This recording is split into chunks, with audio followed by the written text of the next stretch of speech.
இந்த நிகழ்ச்சியில் கலந்துக்கல எனக்கு பெரிய சந்தோஷம் பெருமையும் கூட.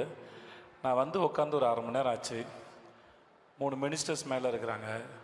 அவங்க கேள்விகளையும் சந்தேகங்களையும் கேட்குறாங்க. அதுக்கு பொறுமையாக பதில் சொல்கிறாங்க. திட்டத்தில் பலன் அடைஞ்சவங்க இங்கே வந்து பேசுகிறாங்க. இன்றைக்கி கொடுக்க போகிற இந்த 10 லட்சம் மடிக்கணினி இந்த அரசு ரொம்ப காலமாகவே திட்டம் போட்டுக்கிட்டே இருக்குது நம்ம எல்லோரையும் படிக்க வைக்கிறதுக்கு. அது இப்போன்னு இல்லை, ரொம்ப வருஷமாக நடந்துகிட்டே இருக்குது. வேறு என்ன கொடுக்கறத விட நம்முடைய அடுத்த தலைமுறைகளுக்கு கல்வியை கொடுக்கறது எவ்வளோ அவசியம்.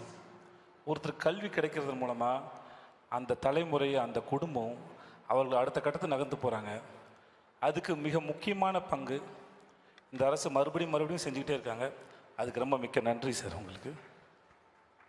ஏன்னா ஒருத்தருக்கு அவருடைய வளர்ச்சி என்கிறது அவர் கிடைக்கிற அறிவு மூலமாக தான் அவர் முன்னாடி போகிறாரு.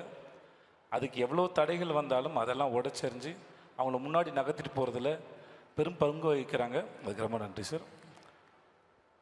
அப்புறம் உங்கள் எல்லாருக்கும் என்னுடைய வாழ்த்துக்கள். இந்த திட்டத்தில் பலனடை போகிறவங்க அனைவருக்கும் என்னுடைய வாழ்த்துக்கள்.